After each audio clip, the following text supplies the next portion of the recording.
Who's on Zoom?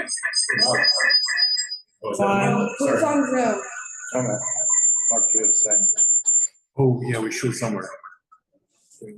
Sorry.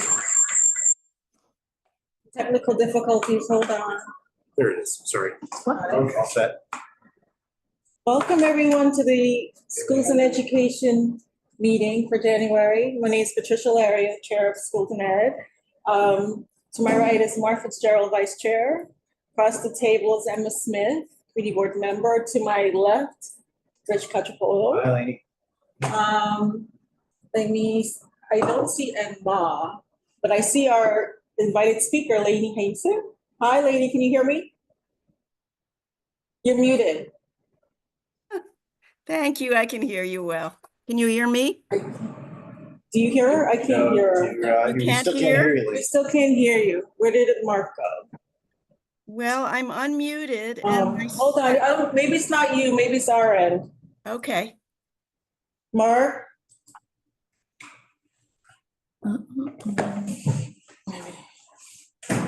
Does that do it? That little guy? I'm scared to touch anything. I don't, no, I'm not quite brave enough. Get him because I don't know why she can't hear her. I was gonna try to connect myself. I see Darlene.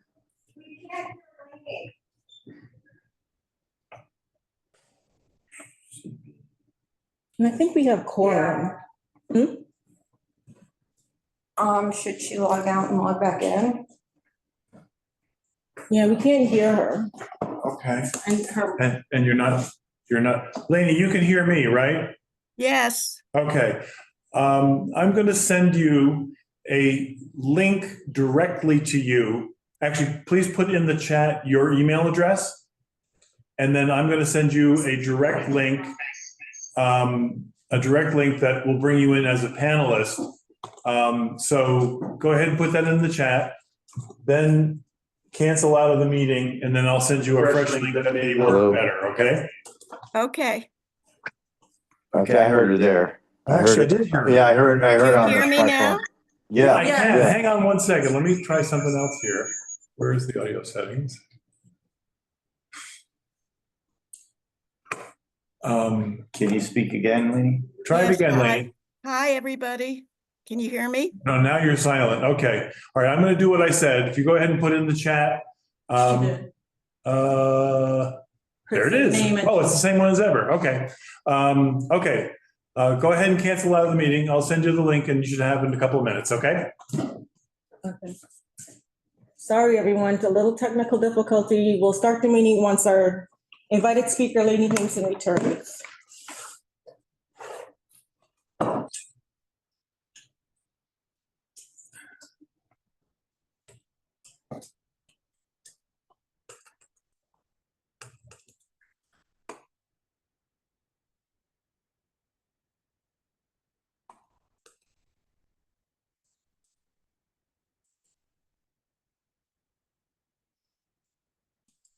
Nice. Hi, Nicole. Thanks for coming. We have a little technical difficulty. Once our invited speaker, Leonie Hason, returns, we'll start.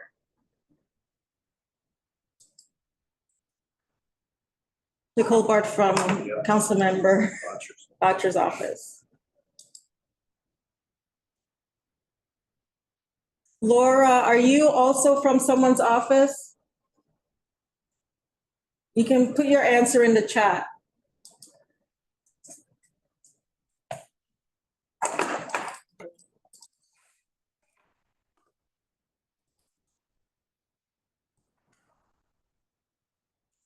Thank you. Welcome also.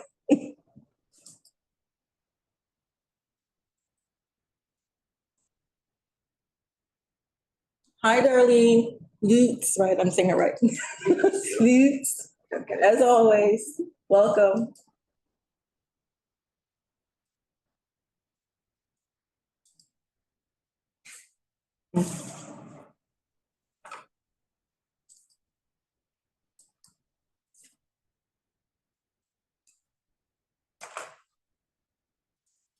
Not sure where Matt is, but Keen and Yeah.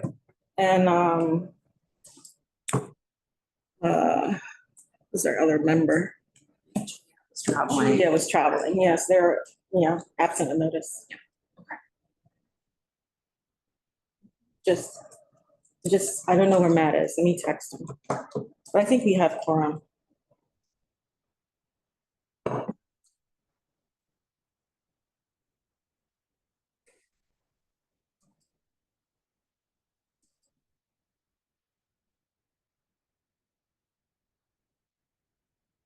Oh, But I know it got me too. I was like,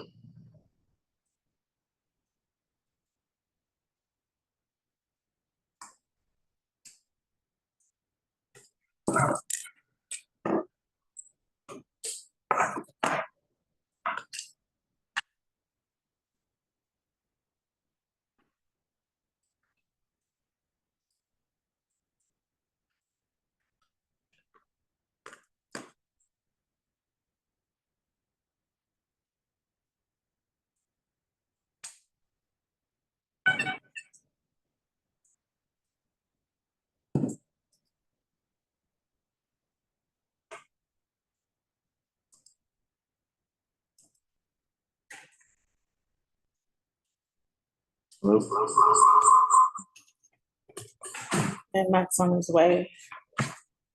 Still don't see.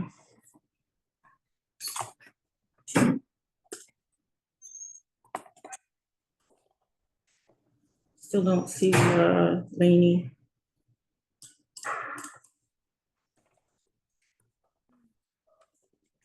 She in the panels? Hey, Mark. Hi, I I sent you, don't see Leonie. And we can't hear you, Mark. you can't hear me? Wow. Okay. Mark, can you try speaking again? Yeah, I sure can. Yeah, we can hear you on the laptop, but we can't hear you through the speakers. That's weird. Okay, let me come in. Meanwhile, I sent the Yeah. link to Leonie, so she should have it any minute. Can you try again, Mark? Oh, here's Leonie. Hi, Leonie. Hi, can you hear me now? Yeah, No? we can't hear you in here, Mark. Hold on. And we can't hear Leonie either. I don't know what happened. All right, so this is to there, to there, to there. Those Okay, are- I can hear Leonie just fine Yeah, on my system. just the speakers. But it's in, So it's just this thing? Yeah. So it's this? is the volume down on that? No, I checked it. The volume's up. So, here's what we're gonna do. If you turn this Actually, up, yeah. if these back, if these back, if you turn this. Give me one sec.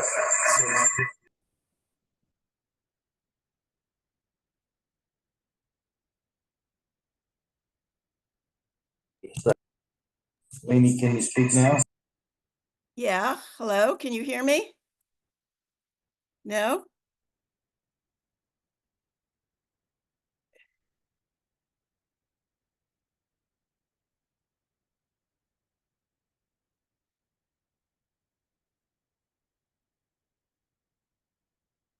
I can't hear you at all now.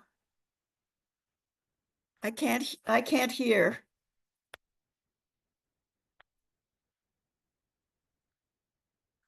Of course, you have your mics off. Okay. Okay, can you hear me? Yeah. Oh, good. Is that- Okay, That's not us, right? The echo? Coming out of here, yeah. Okay, here's, Maybe turn off the speaker. Should I mute this one? no. All right.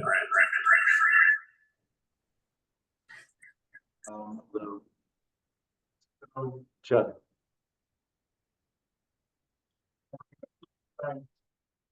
Everybody's keeping all. I wonder if.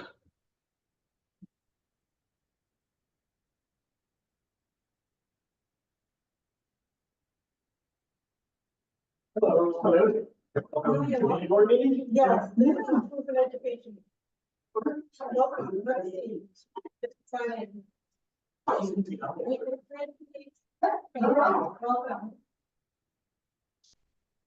Patricia Larry, the chair. Yeah, the L's not A there. little introduction before. I'm Robert John. My name is Robert, and we're having some technical difficulties. Our guest speaker can't hear. In the room. Everybody else. Key member and the retired special education teacher in the State Department of Education. Welcome.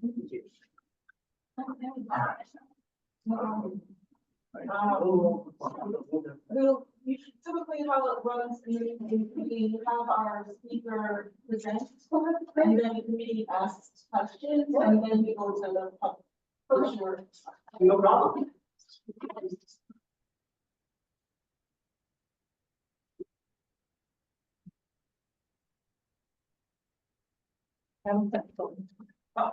Yeah, I can't tell if it's on our end or theirs, but it seems to be. Um.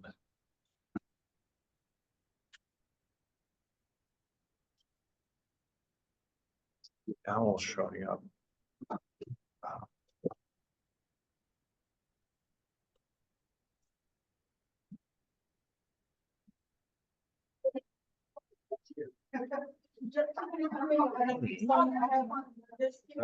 Oh, cool.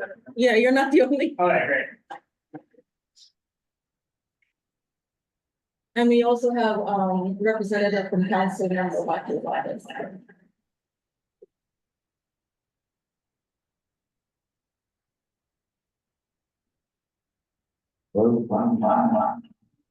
That's you.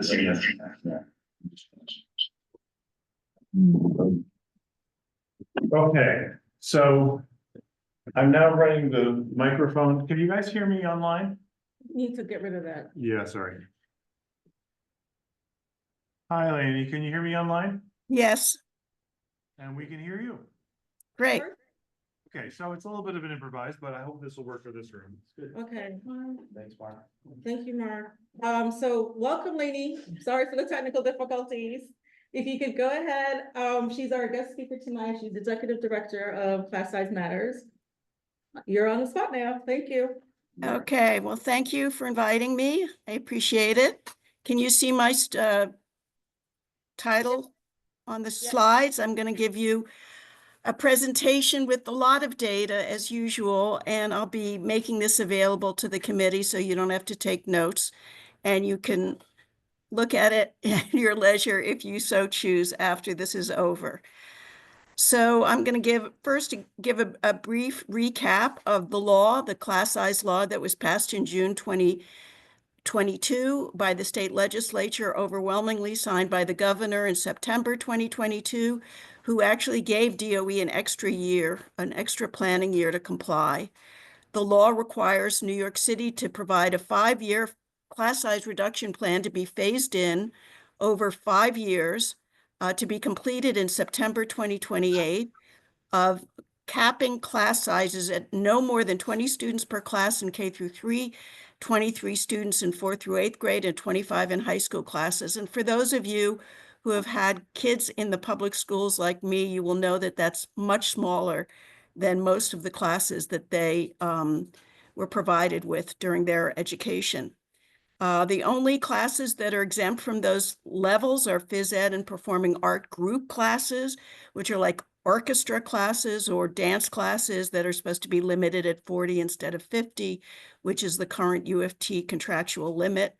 An additional 20% of all classes are supposed to meet those caps over every year. Schools with the highest levels of poverty are supposed to be reduced in class size first, and some exemptions are allowed in the law, but only with the agreement of the UFT and the Principals Union, the CSA. So where are we now? We are now in the second year of the 5-year phase-in. DOE was already at more than 40% compliance when the law was passed, mostly due to enrollment decline. But we did meet the second-year benchmark at 46% this year. But we also found that looking back at class size data from years past, which, by the way, they only reported the core subjects, the academic subjects. So that's all that we have for sort of the medium or the long-term trend, shows that class sizes in those core classes have actually gone up in the last 2 years in most schools. after the law was passed because of repeated school budget cuts and enrollment increases last year. What we believe is that meeting the 60 to 100% compliance in years 3 to 5 will be extremely unlikely without significant changes in DOE's policies and practices, especially regarding enrollment and school construction, because many schools do not have the space. Contrary to what the law actually requires, DOE has not developed or implemented a real 5-year plan, especially one that provides the necessary classrooms. And here's a slide that comes directly out of the DOE's own class size reports from this November, showing the increase in class sizes on average in elementary schools, K through 8, middle schools, secondary, and high schools over the last 2 years, and longer term for elementary schools and middle schools. Again, these are for the core academic subjects of, ELA, math, science, and social studies. So we are essentially moving in the wrong direction.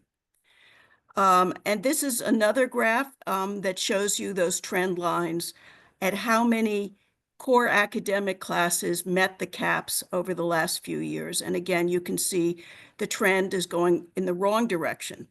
And for K through 3 and 4 through 8, there were significant increases in the number of classes meeting the caps this year. And this is the class size compliance in all grades according to school district. So you can see we've highlighted District 2, which is the district within the community board 2 sits. Somewhere towards the middle or a little bit to the left, which is 48% of the classes comply with the new caps.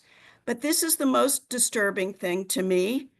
If you just look at K through 3, which are probably the most important grades to keep class sizes low, at least that's where we have the strongest experimental research on this.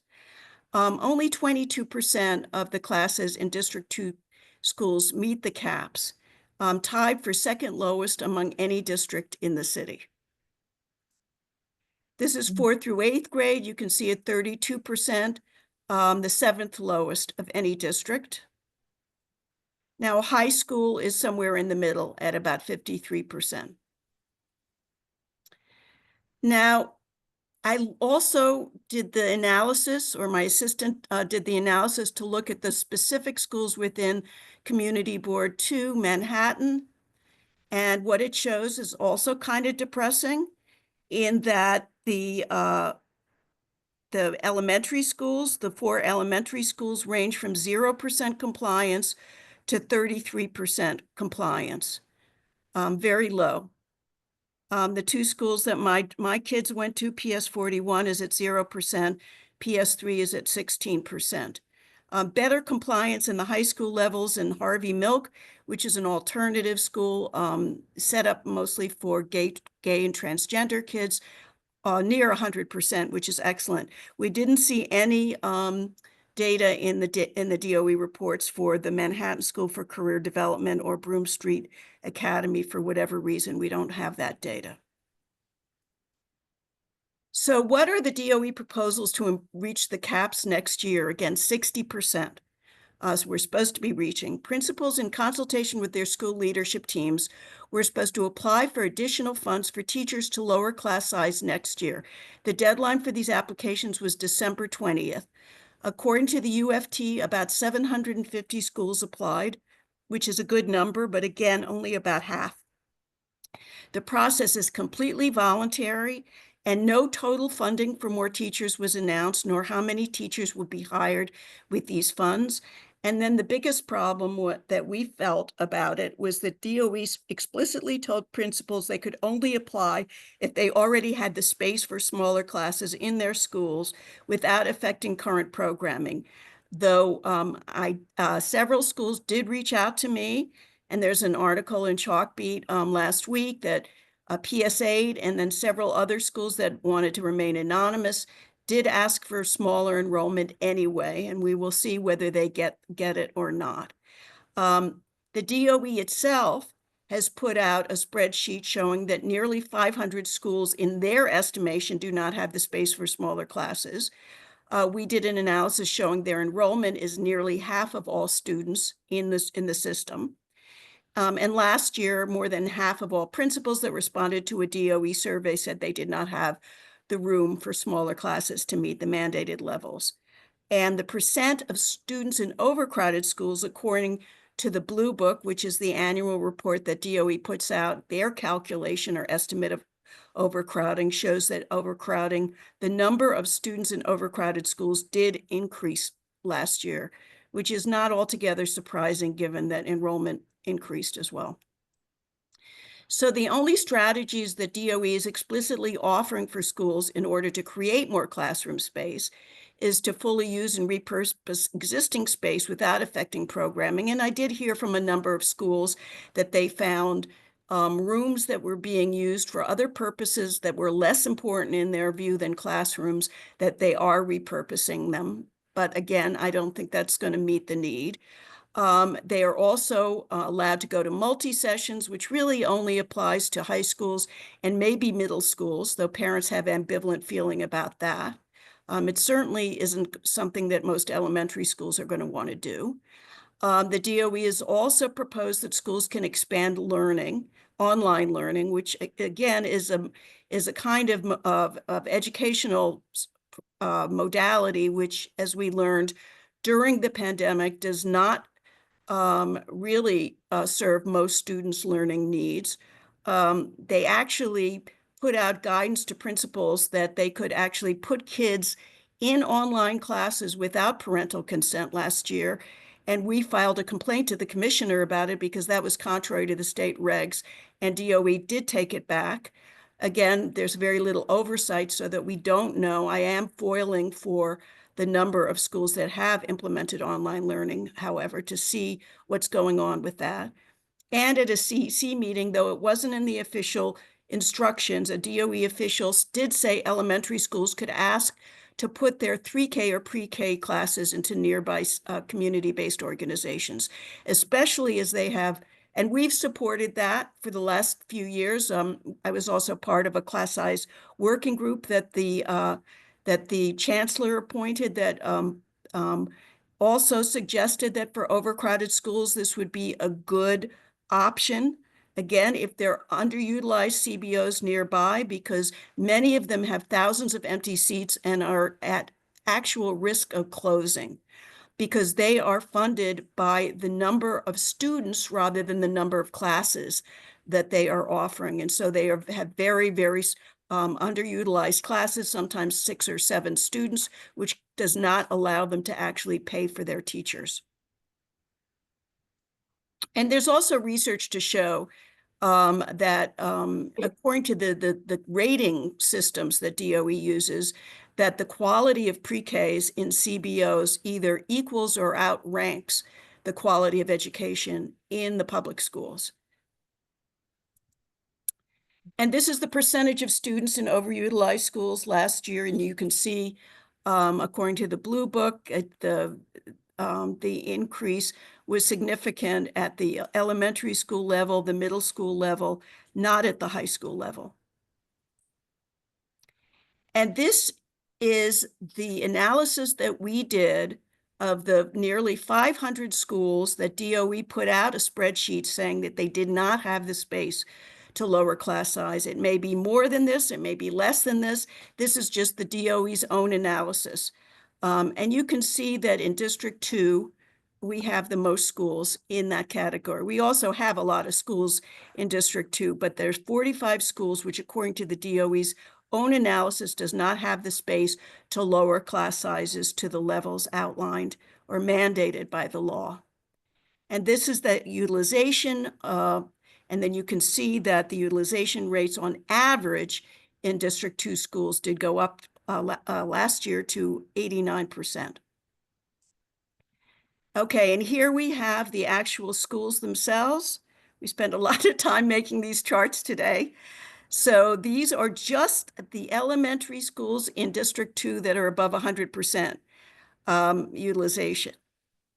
And you can see that we have 19 of them out of 37. That's part 1. This is part 2. These are the schools that are under 100%, but some of them are still very high, like PS 234 at 98%. These are middle schools. So there are 4 middle schools that are at or over 100%. There's a small error there. And you can take a look at which ones they are. The City Knoll Middle School is at 219%. I haven't looked at why that is. That seems incredibly overcrowded to me, but maybe there's a specific situation there that I don't know about. These are the high schools, 11 District 2 high schools over 100% out of 71 overall, which is not that many, but there's really no need for that, except that the DOE does not want to allow these schools to cap enrollment at lower levels. I see that Clinton is at 117%, which is even higher than Stuyvesant. Millennium is at 134%. Again, these schools, if they're not on, double or triple sessions, could theoretically do that if they wanted to. And this is number 2. So you can see there are many, many District 2 high schools which are way under 100%. So first of all, we believe an accelerated plan for school construction will also be necessary in the overcrowded districts like District 2, or especially the overcrowded parts of District 2. Yet DOE has made no effort to build enough new schools, even in these areas, and instead, after the class size law was passed, cut new capacity in the 5-year plan by over $2 billion, actually $2.5 billion, which we were kind of shocked and appalled by. Now, the legislature last spring, as part of the state budget, with the leadership of John Liu, who was the prime sponsor of the class size law, required New York City to add $2 billion to the capacity in the capital plan if they wanted to raise overall borrowing limits for capital construction in New York City. So they did that. The mayor especially wanted to have their debt limit raised in order to build all the new prisons that they are going to be building. But because of previous cuts, there's still going to be a declining number of seats completed over the next 3 years when we're going to need them for class size reduction. And also, the School Construction Authority has refused to say where 70% of these seats that are funded will be located according to district, sub-district, or grade level. And what's most disturbing, perhaps, is the DOE now proposes that even in areas where all the schools are overcrowded, they should never have to build enough schools or fund enough schools in the capital plan to lower class size if there's an intention to build more schools at some undefined time in the future, which we believe clearly violates the language of the law, which says that any exemption based on lack of space must include a reference to the capital budget to demonstrate that the budget is aligned with resolving the exemption status. Basically, that the capital plan has to show where we're building more schools in order to be able to reach the smaller classes in the future. And this is the chart which shows you the cuts in the capacity in the capital plan over all the previous capital plans over the last, well, some of them since November 2018. There are basically 2 versions of the capital plan that are put out every year. And the last one, you can see they increased the new capacity seats from 23,000 to about 33.5 thousand with this new $2 billion, but it's still nowhere near where it was in the past. The DOE claims that's because there are already a lot of seats in the pipeline, but I don't think that that accounts for it fully at all. This is what how many seats we're going to be seeing over the next 4 years. You see a sharply declining number, and most all of them in blue are from the existing, the previous capital plan that have been shifted into the new capital plan. And here's the seats that are going to be ready by September 2028, according to the capital plan by district. The orange is the new capital plan. The blue was funded in the previous capital plan, and you can see there are only 433 for District 2 seats. And this is this chart showing how much we're going to be paying for new prisons compared to new schools. Almost twice as much at $11.2 billion. And of course, those costs will continue to go up as they've already gone up significantly. So we also believe that along with accelerating the capital plan, which we put lots of specific proposals and recommendations in the class size working group report to do, and I can go over them at some point if you're interested, but the report is available online. But I was the co-chair of the capital plan subcommittee, and we had a lot of recommendations on how to accelerate the siting and construction of new schools. We also believe that changes are needed in the enrollment policies because, as I said, that often there are under-enrolled schools sitting right by overcrowded schools at the same grade levels. And what the class size working group proposed was that there should be an attempt to balance enrollment across all these schools with guardrails attached so that no kid should have to forced to travel far from home to school. And the guardrails that we proposed were no more than a half an hour walk for elementary schools, half hour by public transport or school bus for middle school, and no more than 1 hour public transport or school bus for high school students. Many students and parents send their kids to schools much further away by choice, but we did not want to force that on students. But DOE has refused to allow this to happen, which will make it very difficult for many schools to meet their 4th and 5th year targets without transferring students out of the school midstream, causing unnecessary disruption. And if there was one thing that everybody agreed to on the class size working group and the DOE officials who are running the show, was that we didn't want to move any kid out of their existing school in order to lower class size. And then this is slightly repetitive, basically that the DOE is proposing that over-enrolled schools be forever exempted from lowering class size, especially if they're underutilized schools nearby, because they argue that this is the result of parent choice and high demand rather than lack of space. And yet the DOE controls the enrollment process in a non-transparent manner that hurts all sorts of schools. It hurts overcrowded schools because, of course, they can't have smaller classes. Often they're limited access to lunch, gym, and other facilities. They have to eat lunch either early in the morning or late in the afternoon. And under-enrolled schools would also benefit because they would get bigger budgets.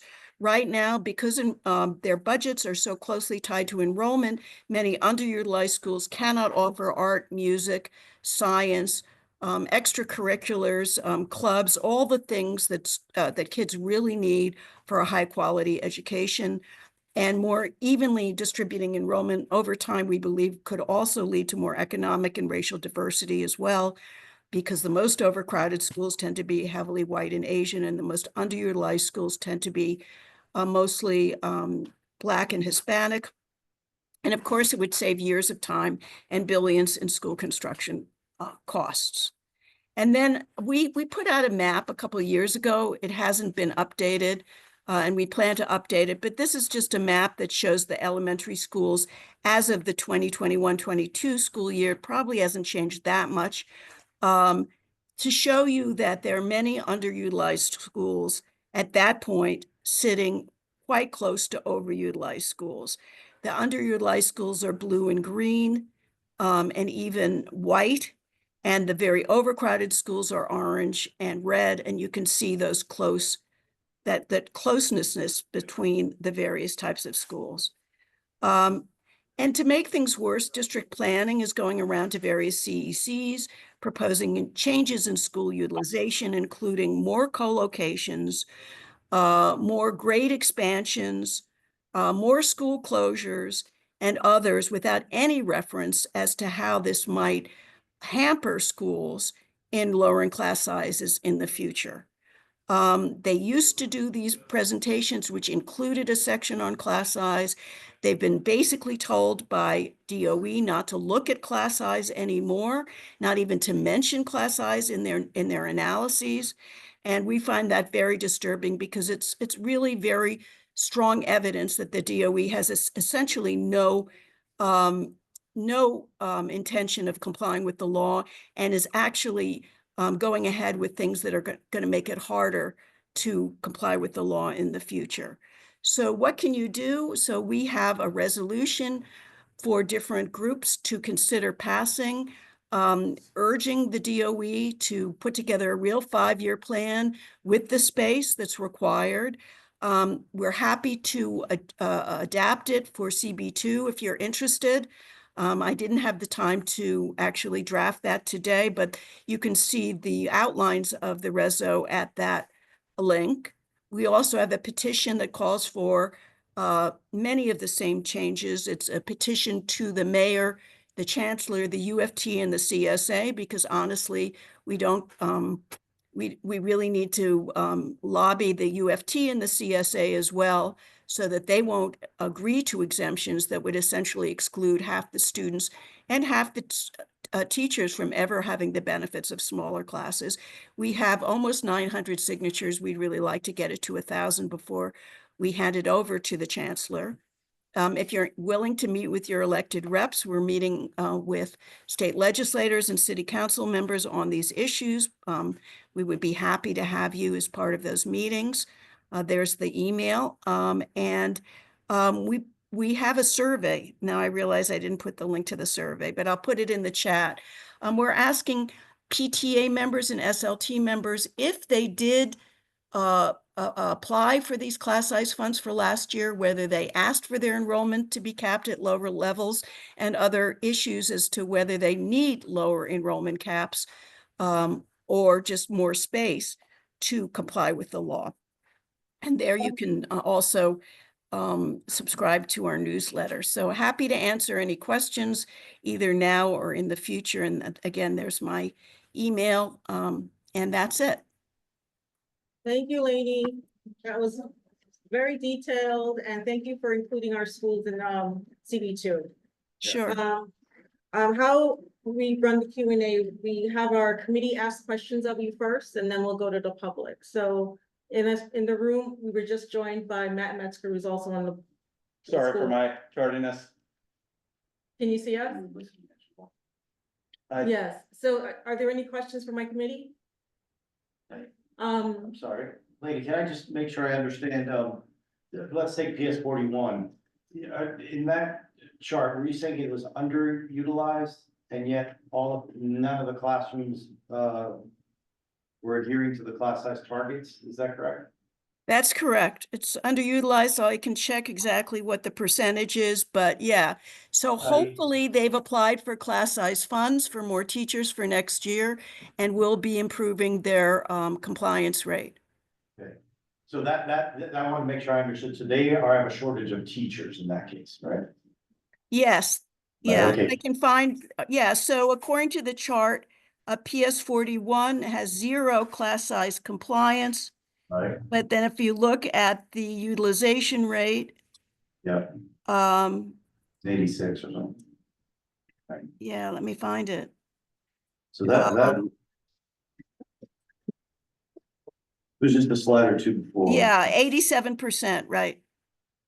So hopefully that gives them enough room to at least meet the caps in some of their classrooms. I'm not sure whether it's enough space for all of their classrooms.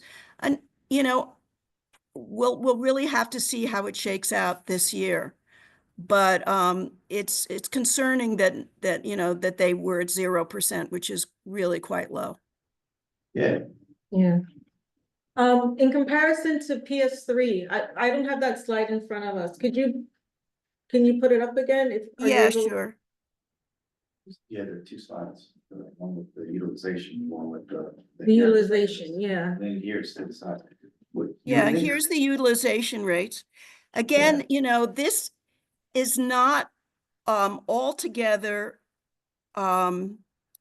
reliable, because some schools say that their utilization rates don't really capture their overcrowding. And so we've had, over the years, there's been lots of critiques of the Blue Book. But hopefully, this gives some sort of guide as to whether there's space or not. And so here you can see PS, where is PS3 on here? They're down. Yeah, right, 88%. Okay. Which seems, yeah, and yet, it just seems strange. I mean, isn't the I understand that you don't want to move kids between schools, but isn't the max number of students? Can't that be determined by figuring out the number of rooms times the maximum number of students per room? Is it on a room basis or a seat basis? I'll go to public after. Okay. You'll get a, Okay, so 20 and. hold that thought. Do you need to write it down? No, I'll answer this question. It's my turn. You know, that actually is a good question. Is utilization like a function of number of rooms, of square footage, of teachers? What is that calculated based on? Did you hear the question, Leonie?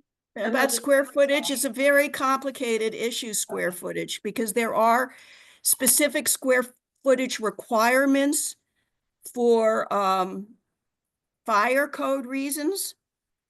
But the DOE created something called the instructional footprint many years ago under Bloomberg and Klein, in which they shrunk the square footage of what they considered a full-size classroom, I think to 800 or 500. I have to check exactly how many square feet it was, but they did that in order to artificially create more space for co-locations.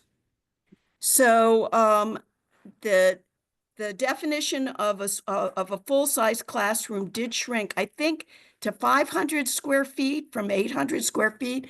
I can look it up quickly and let you know. But it's, there are different definitions according to the fire code and according to the instructional footprint, which was changed. Let's see.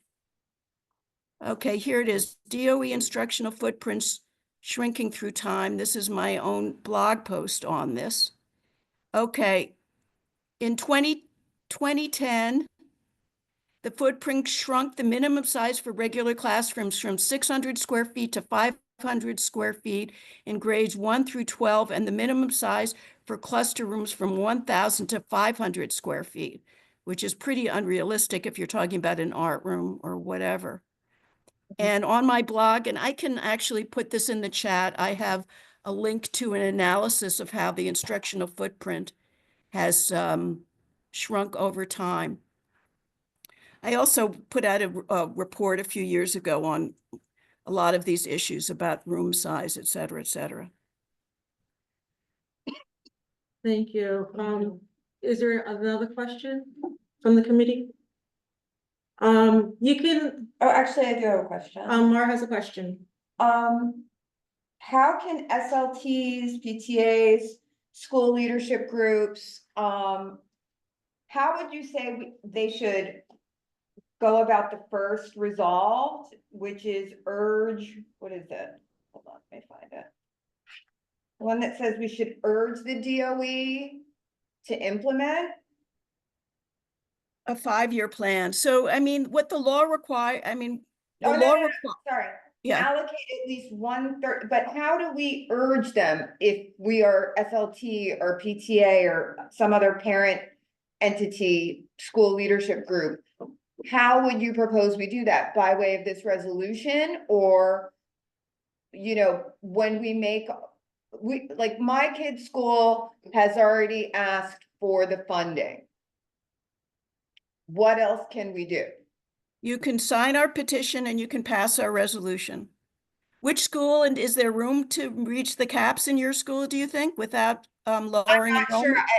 I have to look at your handy chart, but I'm not gonna say the name of the school. I'll tell you offline. I'll email you. But Okay. I'm wondering our SLT doesn't pass resolutions. And the So- PTA could pass it, right? PTA could pass it, I guess. They don't do resolutions either, though. Well, they could. They could, so I guess that is what you're saying, like, we should have them do this resolution? Yeah. You could also, the parents can also sign our petition, which basically says the same thing. We're trying to get it up to 1,000 before giving it to the chancellor. And what will happen once we get that to the chancellor? Well, you know, it's political pressure on all sides that you have to exert. You have to exert pressure from the city council. We are trying to get mayoral candidates to you know, make pledges that they intend to comply with the law. We are working with the state legislators.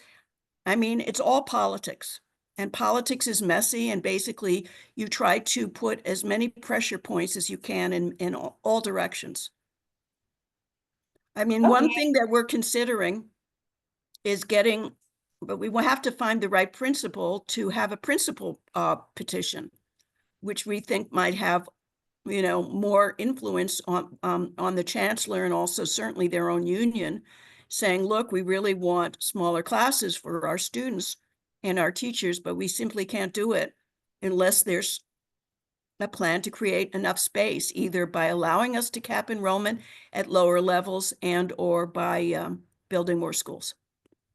So who is the ultimate decision maker? Is it the chancellor? Is it the city legislature? Will some of the things that are asked for in these resolves require legislation or amendments to laws or regulations? The ultimate decision maker in New York City when it comes to our schools is the mayor, because we have a system called mayoral control, which means the mayor makes all the decisions. However, there is another decision maker, which is the state commissioner, who was written into the law to be able to enforce the law and provide penalties to New York City schools if the DOE does not comply. Before the ultimate penalty is to hold back money. She can hold back contracts for excellent funds, which are millions and millions of dollars. But before that, she can require a corrective action plan, which is what we have been urging her to do. So last year and this year, twice, we've written letters to the commissioner asking for a corrective action plan. And we will see whether she follows through or not. But clearly the DOE is not in compliance with the law. We could also file a lawsuit, which has a lot of issues related to that. I mean, I have sued the DOE many times and I've won my share of lawsuits, but it takes a long time to resolve, because even if you win at the lower court level, then the city appeals it to the appellate court and then to the Court of Appeals. It can take literally years, and you're never sure what the outcome is, because in my experience, it depends mostly on what judge you get. And so we would prefer not to file a lawsuit, but that's the ultimate hammer, I suppose you could say. And so if CB2 were to consider this resolution, to whom would you recommend we send it? What would be, The Your dream chancellor and the is- mayor, the chancellor and the mayor. And and maybe what other electeds for support? your local electeds at the state and the city level. Would we send it to the principals as well? Your principal? For Sure. our district schools, CC them so they can see it? I mean, and would we follow up? I mean, I'm just trying to- assuming that if your PTA passes a resolution, your principal will know about it, but maybe not. So sure, share it with everybody you can think of. Thank you for that question. Leonie, you can take away the slides, because I see there's a question in the chat from an attendee. If there are no more questions from the committee, I'm gonna go to the attendee list and then our room. So on the attendee list, Laura, I see you wrote a question in the chat. Would you want to ask it in person, or do you want me to read it? Her question says, what happens if a school is non-compliant? She doesn't have access to the mic. Are we? Are you a host, co-host? Yeah, well, at this point, nothing is going to happen to a school that's non-compliant, and depending on whether the DOE actually complies, as I don't think that this school is going to suffer any repercussions No. either way. But as I said, if the DOE does not comply with the law in reaching 60%, then 80%, then 100%, without exemptions, and exemptions are not agreed to by the UFT or the CSA. And there is the theoretical possibility that the state can hold back funds, but that would be holding back funds from New York City as a whole, not to any particular school.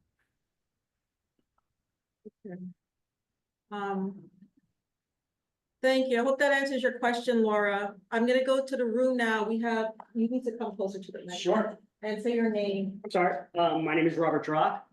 How are you? Okay. So I have a few questions. I'm a former special education teacher and a administrator in both this district and school level, both elementary school and high school up in the Bronx, Hunts Point and Crotona. So what is your view on schools in terms of actually wanting to lower class size? Well, I think the vast majority of schools want to lower class sizes, and they would if they had the money and the space. Okay. We did a principal survey several years back where the overwhelming number of principals, I think it was 86% or something, said that they were unable to provide a quality education because their class sizes were too large. It is always, a very top priority of teachers and parents as well. So I think that principals would love to have smaller class sizes if they didn't have to worry about their budgets and the space needed to lower class size. Okay, so if we can talk about class size, and we can also possibly talk about budget, if you don't mind. I'm not here to talk about if there's going to be enough fair student funding and others. In your knowledge of the law, is there anything in the law that talks about what happens if we lose funding for Title I and Title VII programs in terms of budget size, and how that might affect class size reduction? There's nothing in the class size law that refers to Title I funding. Okay. All right, Theoretically, if schools became more diverse, that might be a possible drawback, because I know that in District 15, when they tried to they took away the screening of their middle schools, all their middle schools lost Title I funds because they no longer reached the level needed to get Title I. But I don't see anything specifically around class size that would necessarily do that. The only reason why I'm asking that question, will be my last comment, was because in schools that I worked with or I helped administer, Title VII and Title I are very large, a significant portion of those schools' budgets. And I was just wondering if there's anything in the law that would have any type of remedy for those schools that possibility might lose that funding in terms of having to support lower class size. Well, I think the Title I is determined by the percentage of kids who are in need.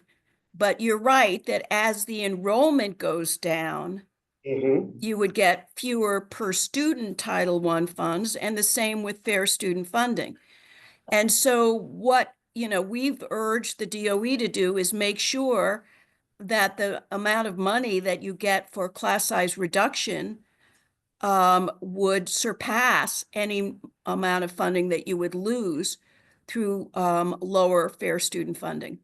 Yeah, or, Title I, whatever. So I think I didn't make myself clear, because in this sort of day and age, when I say losing funds for Title VII and Title I mean the federal government deciding to change formulas. Oh, yeah, no, yeah, we don't know whether they're going to change. Right. Obviously, Trump wants to cut Title I completely out of the budget, right? So the Right. federal budget, and make it a block grant to states. Very That's- few people I have spoken to who portend to understand DC believe that's going to happen. But Okay. certainly there could be cuts in Title I anyway at the federal level. That's very true, and I'm just wondering if there was anything in the statute that takes into account if the state and city loses Title I and Title VII funds.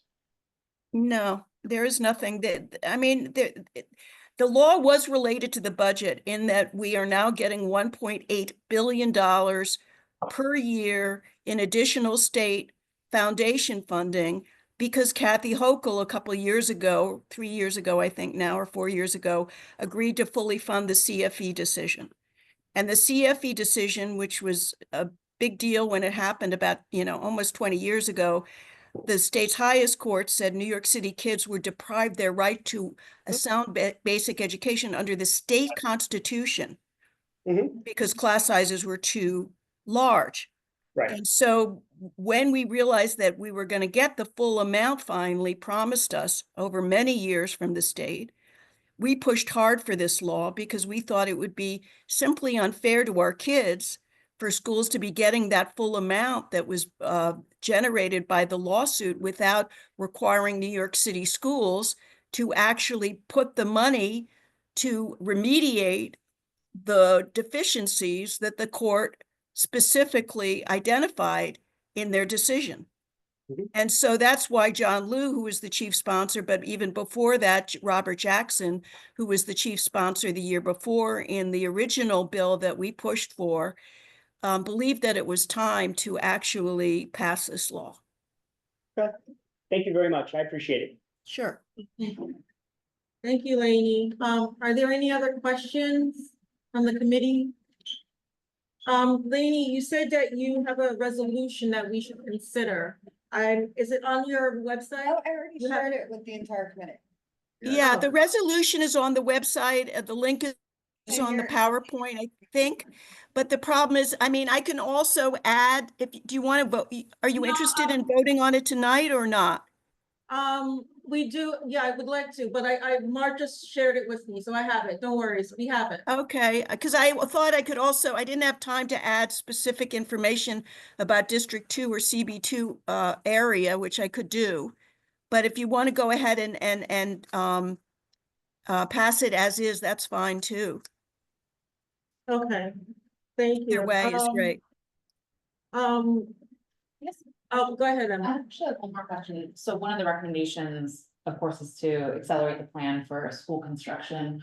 Are there like sites identified? I guess, how do we understand that in terms of a timeline around the remediation? And can you hear me? I'm sorry, I don't actually know where I'm like, I could be far away. Leonie, did you you want me hear to repeat Emma's that question? Yeah, so Like, how Many- there are many- we should think there are about many, do you want me to answer that? Yeah? Yes. Okay. So, I've been around for a long time and there are many problems with the way the school construction authority sites and builds schools.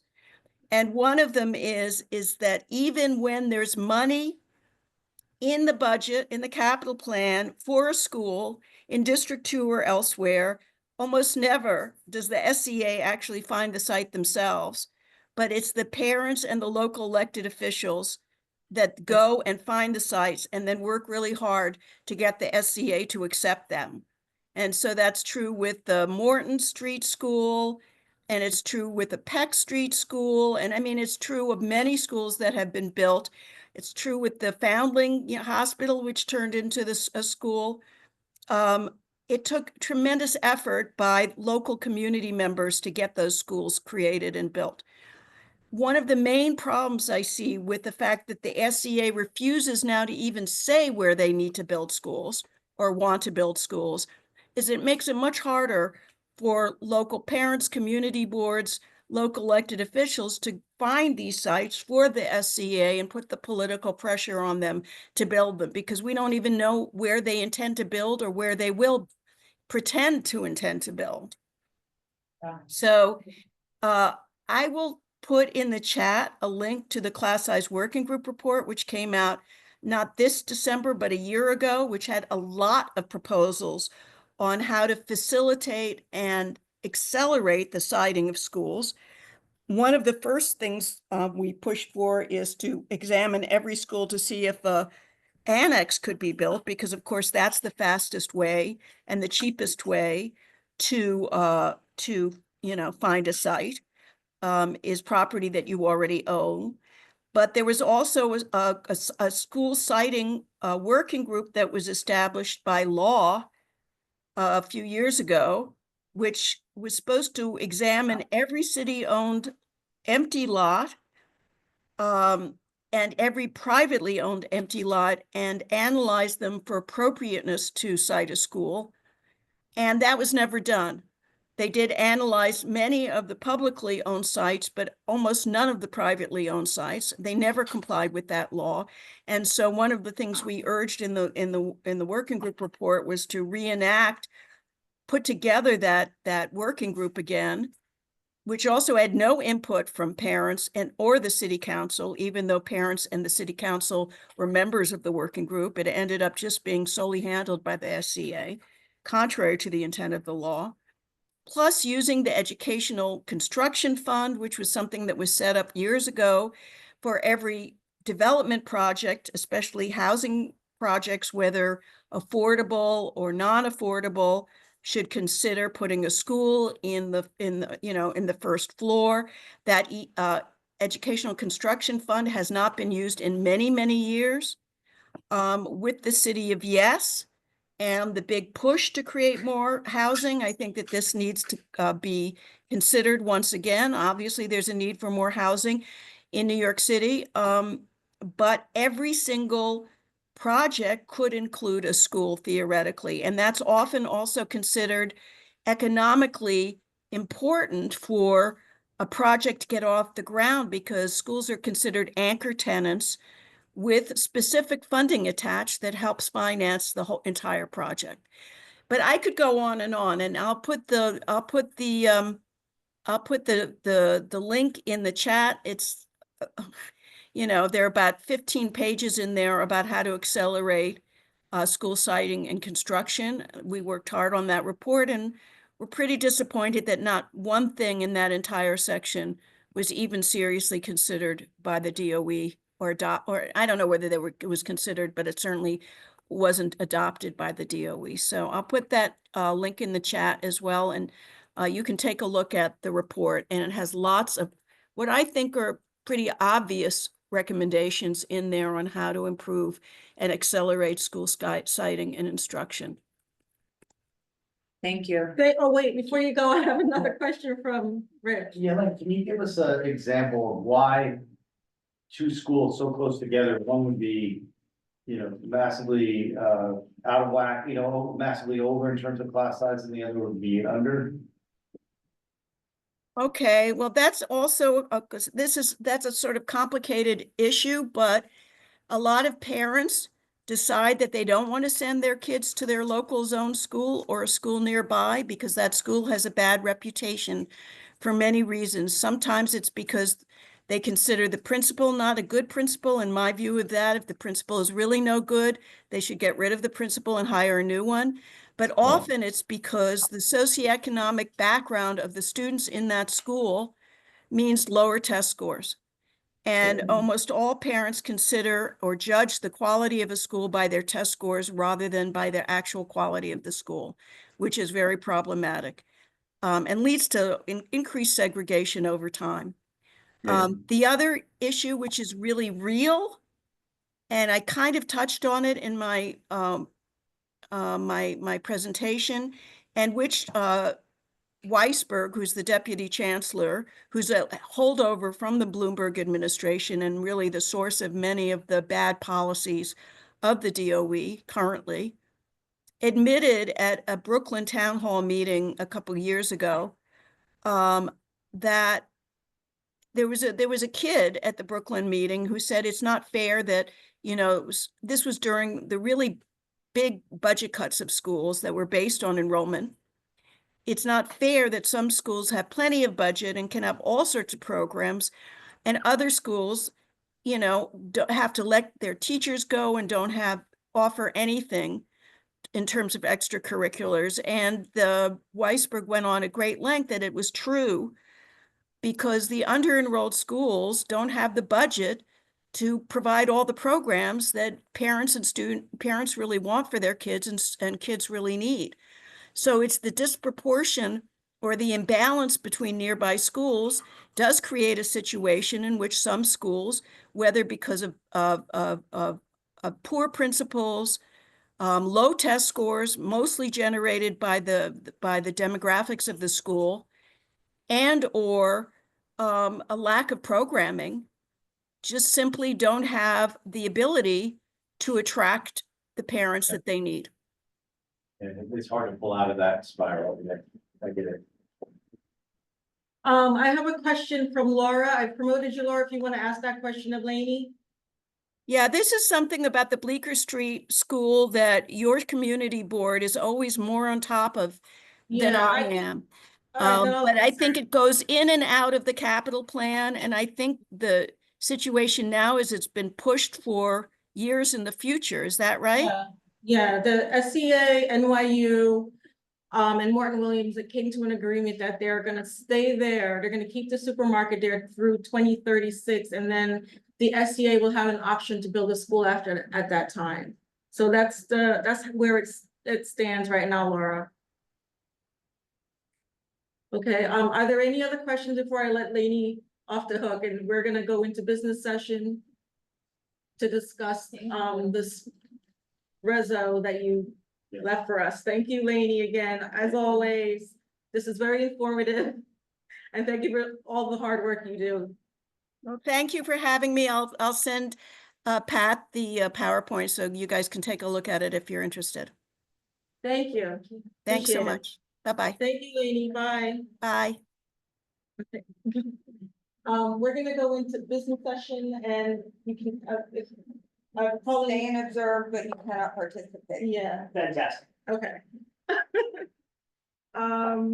All right, so everyone, thank you, Mark, for sharing the reso. So everyone has the resolution? Right here, You have it in front of it? Agreed. Yeah, so we're gonna just, I'll give you a few minutes to look it over.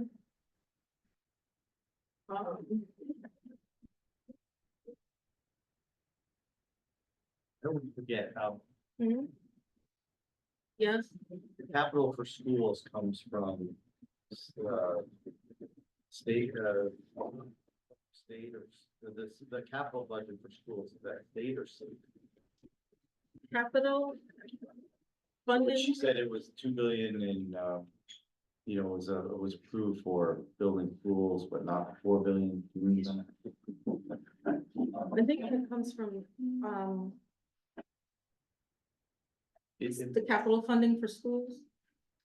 I think it comes from the, Well, there's a 5-year plan. Yeah. And the last plan ended in fiscal 2024.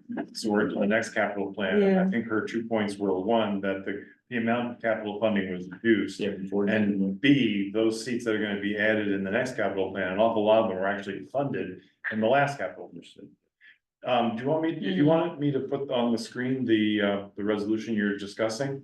oh, I Or can you do- can share your screen, okay. oh, never I can mind. share my. Sorry to interrupt, I just wanted. I mean, All right, hold on.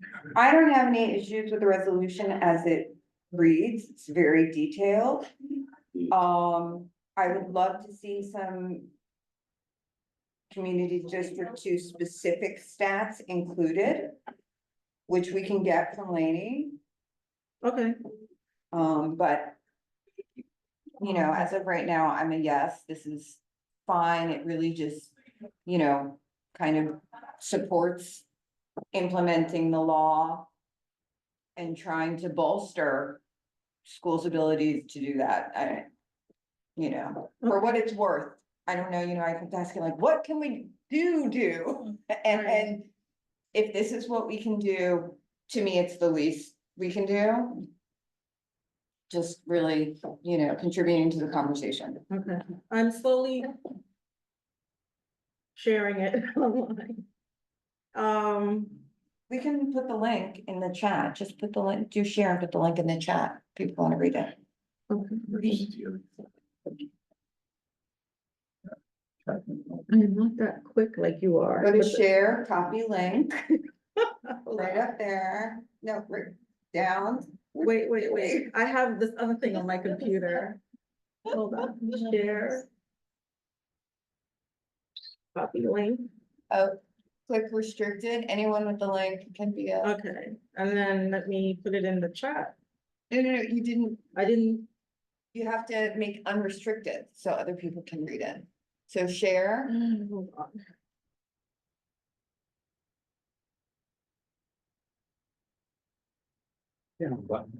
Hold it down. no, go to share what you're doing.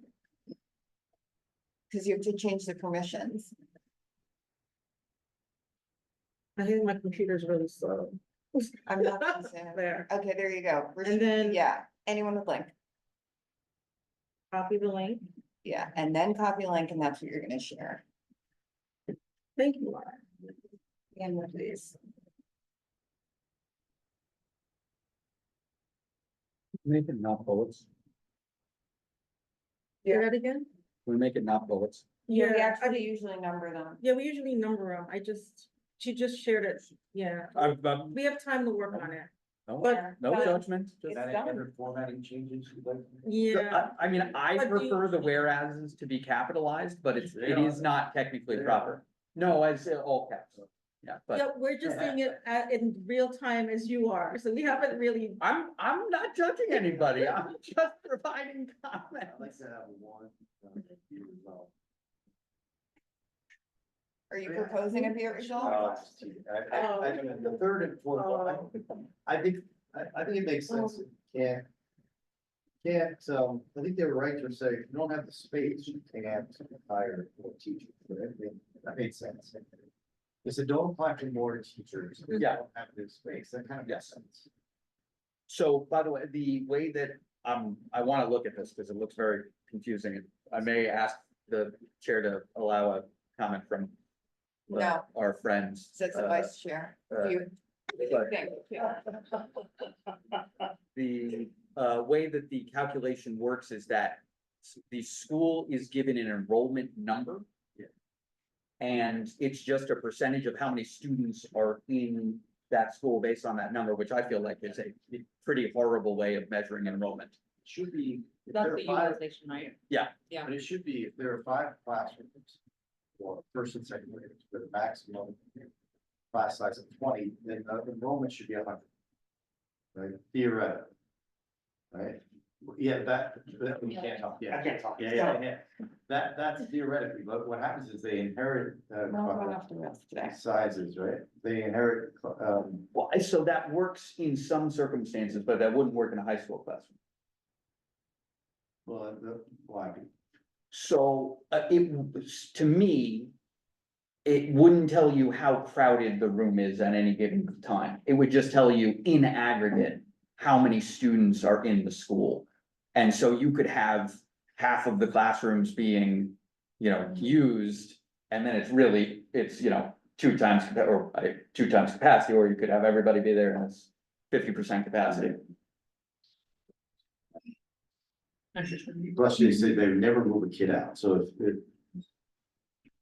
Plus, they also don't wanna have kids go more than half an hour. There are a lot of, it's a difficult. I mean, it's a Wait, formula, right, it's to a make it formula, work. right. It's a formula to make it work. They also talked about, the nearby CBOs and that there are, thousands of seats available and there's space in their buildings. But there's a disconnect with SCA and the city and the DOE and like, that's why this resolution is so long, because there are like so many moving parts to make this work. And I personally feel like, Leonie, of course, she's been doing this, 30 Yeah, she's plus years now. She didn't miss anything, Yeah, she's been trying to make this work for a long time. She got the law passed. Yep. So, all I think we can do now is support it, yeah. support it and open up the suggestions, at least make them available. They may lead to something that actually makes it doable. Right. But also, I don't see anything unreasonable here or, you know. I don't see anything unreasonable. Yeah, I'll just have to rework it, so how we format our resolution. And I'll share with everyone because. No, I'm not worried about, I trust you. I feel like we could probably slim it down a little bit, but We may be able to. We could, yeah, throw that in well, chat. Does he think I'm kidding this? I know, I think No. we should slim it we down should a slim it little down. and make it more CB2 specific. Yeah, and put in the stats for our schools in there, right? That's what you Yeah, and it's recommended. that's our district specific data. Yeah, So the data does not come out. It doesn't have community district as I'm sure Leonie and you guys know which schools are in. That's why, well, she did do our community district, but Was it District 2 or was it CEC2? she did both. she Okay, did both. She did yeah. both. So first she showed us the stats for one and then the other. I'll share the slides when she shares it with me. thank you. Yeah. Oh my God. Yeah. I mean, there are. Um, 17,000 lines in this data set. Yeah, we have a lot of schools. But we're only concerned about a subset of that school in our. I'm Yeah. just marveling at New York City's size. Yeah. Right, I'm mindful of time, what time is it? It's 7:49. So are there any other comments on this? Cause I'm gonna circulate it after. to the Do committee. we feel prepared to vote on it and then include the information we'll circulate? To the extent to the extent we could, I like think it's, and I didn't hear the whole presentation, so I'm coming at a little disadvantage, but it's crazy to me that they wouldn't let schools cap if they want to. Yeah, that's. I think it just got to be kids. Yeah, no, Yeah. well, in the context of there being close by schools, yeah. Yeah. Yeah. It's funny, I mean, over the years, you've seen schools that parents didn't think were great, you know, get a nucleus of students and parents and families that. Yeah. It's tough, if it's in a spiral. It's also, I'm shocked that the complaint might be lodged, not actually shocked, but shocked, the complaint might be lodged that, schools are being judged on pure test scores and that's a bad thing. And that the city doesn't want that to publish different metrics. You know, like publish a five-year net change, right? I mean, just like market it differently. I don't really get it. You're right. That's the statistics you produce. Therefore people are gonna measure against it. Sorry, that's diatribe. I have no problem with it. All right, okay. I think that your theme of civil persons. Yeah, Thin down, I mean, she gets into the lunchtime and all that. yeah. What was the lunchtime thing about it? She didn't talk about it here, it's Just in the reso, yeah. but it's one of those things where, sometimes kids have to eat really early or. Yeah. Access. to Space. For the baby, yeah. the lunchrooms. It just seems like so disingenuous by the city, by the DOE to like have engaged. Like, this law was passed and there was no accounting for the fact that like they were going to then hold people to these space constraints that. Like, It's like what was the everything plan else. there? It's like, yeah, It's exactly. like everything It's else. like I deeply mean, unsurprising, it's but set also up to fail. disappointing that it's like Mhm. a robust proposal, right? With like, anyways. How hard is it to recruit teachers? I mean, let's. How hard is it to do the recruiting? Not that hard. How hard is it to actually recruit the teachers? Very hard. I mean, I think that's the challenge. So you wanna get a former teacher? Yeah. no, we don't. We want to vote on the resolution and be done with the meeting. And we can all chat later. You All right, guys, let's what go. you need to Okay. do. Like, we need to do the Nationwide business meeting, of what we're doing then right you can now. engage, That's fine. you guys do what you need to do. Yeah. Okay, well, let's take a vote then. All in favor? Yeah. Aye, all right, so I guess that's unanimous with everyone here. Okay. Do we have anybody on the line? Ed's not here tonight, and, Nice class. And Keen's absent with notice, and so is. Oh, no shit. Juliet. Excuse me, sorry. Not that I'm cursing on you two. Track that statement, okay. All right, so we're all in favor?